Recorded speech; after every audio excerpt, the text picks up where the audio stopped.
बड़े बड़े धर्मगुरु और बड़ी बड़ी कोर्ट के न्यायाधीश यानी सुप्रीम कोर्ट के न्यायाधीश या मुख्य न्यायमूर्ति क्या बहुत बड़े निर्णय लेने जा रहे हैं बहुत जल्द आने वाले समय में।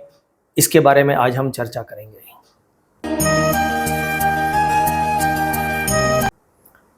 नमस्कार दोस्तों, विप्र एस्ट्रोलॉजी में आपका स्वागत है।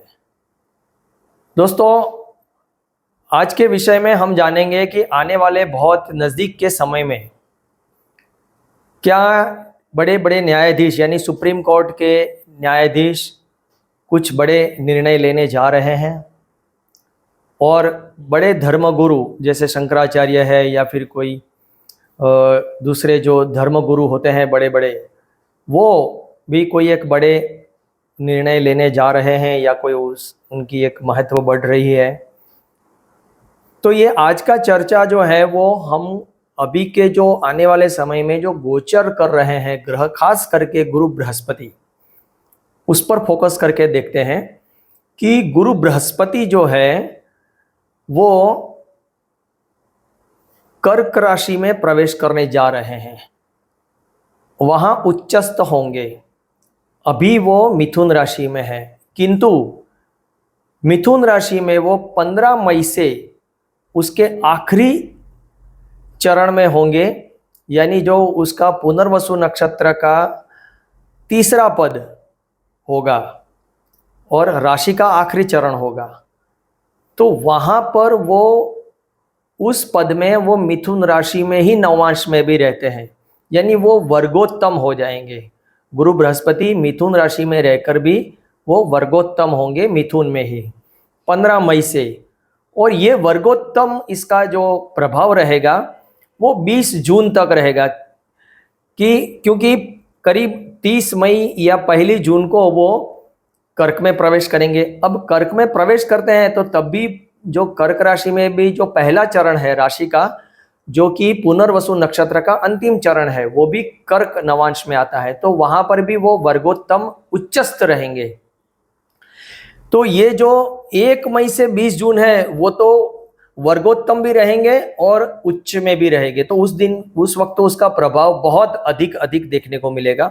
लेकिन गुरु बृहस्पति का 15 मई से ही वर्गोत्तम होने से एक बलवान पोजीशन में आ जाते हैं और उनका प्रभाव बहुत ज़्यादा रहता है।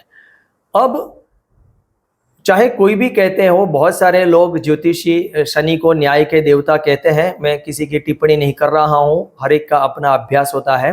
किंतु जो मैंने अभ्यास किया है उसमें शनि महाराज जो है वो कर्म फल के देवता है। न्याय जो देना है, न्यायाधीश का काम है न्याय करना, वो गुरु बृहस्पति का और गुरु शुक्राचार्य का काम है।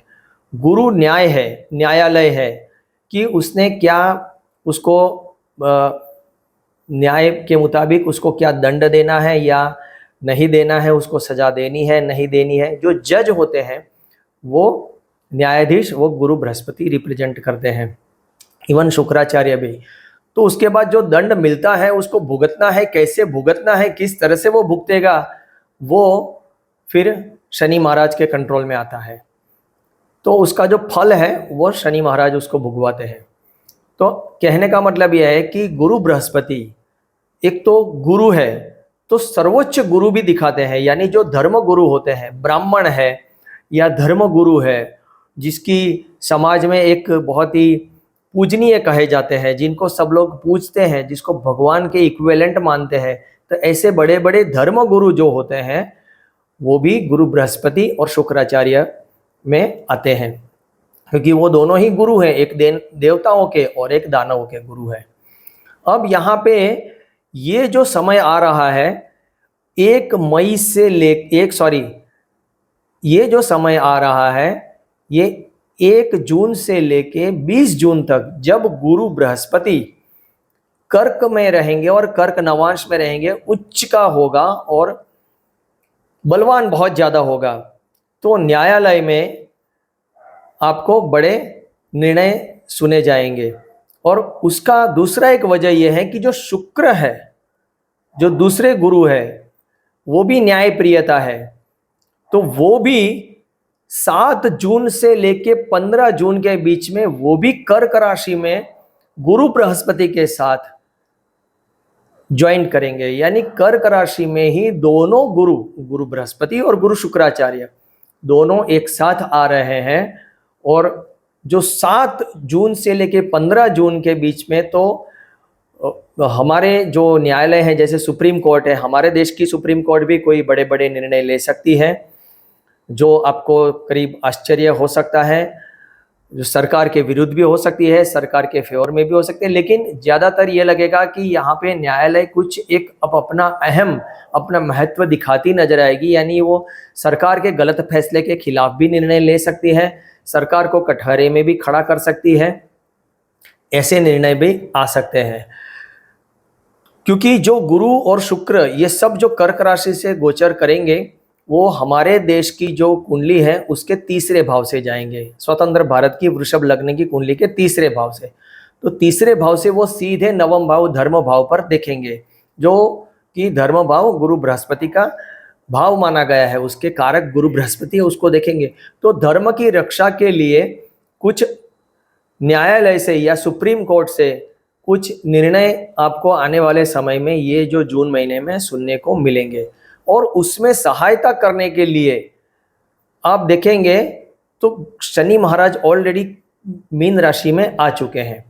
शनि महाराज मीन राशि में 17 मई से रेवती नक्षत्र में जाएंगे और वो प्रथम पद में रहेंगे और वो उस वक्त वृश्चिक के पद में रहेंगे। यानी गुरु बृहस्पति के साथ वो ट्राइन में आएंगे, ट्राइन त्रिकोण राशि में, दोनों ही जल तत्व की राशि में, गुरु कर्क राशि में, ये मीन राशि में, तो ये जल तत्व है। और गुरु कर्क नवांश में और शनि वृश्चिक नवांश में, तो नवांश में भी वो ट्राइन में रहेंगे। तो गुरु बृहस्पति शनि के साथ ट्राइन में आने से शनि महाराज का भी उनको सहायता प्राप्त होगा। और जो जनता है, शनि जो है जनता को रिप्रेजेंट करती है, आम जनता की पीड़ा को रिप्रेजेंट करती है, तो जनता के फेवर में कुछ जनता को सहायता देने वाले ये कोई निर्णय आने की संभावना बनी हुई है। क्योंकि जो मंगल है वो भी मेष राशि में, और वो हमारे देश की जो स्वतंत्र भारत की कुंडली के द्वादश भाव में से जा रहा है। इसकी वजह से कहीं ना कहीं पुलिस या मिलिट्री फोर्सेस की तैनाती करनी पड़ सकती है, कुछ अराजकता हो सकती है और पुलिस और मिलिट्री को अपने एक्शन में आके कुछ कंट्रोल भी करना पड़ सकता है, क्योंकि वो द्वादश भाव में स्वग्रही हो रहे हैं। तो ये शुभ नहीं गोचर हो रहा है। और सूर्य जो है वो वृषभ राशि में रहेंगे, लग्न में ही राहु के साथ, और सूर्य से ये मंगल द्वादश में रहेंगे। तो सरकार कटघरे में आएगी। सरकार जो सूर्य है उसके ऊपर शनि की तीसरी दृष्टि हो रही है, और मंगल जो है पुलिस और सेना वो सूर्य और शनि के पाप मध्य में आ रहे हैं।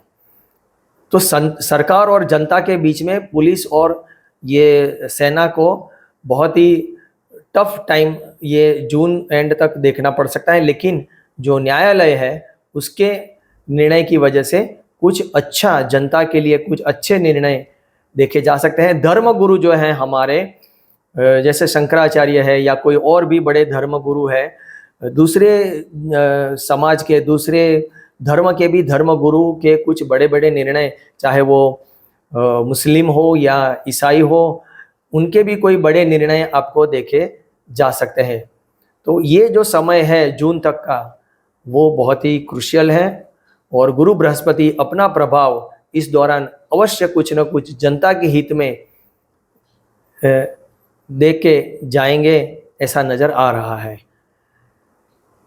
तो आशा रखता हूँ आपको ये वीडियो पसंद आया हो। आप सब लोग मेरी चैनल को सब्सक्राइब कर दीजिए, लाइक कर दीजिए, शेयर कर दीजिए। बहुत बहुत धन्यवाद। नमस्कार।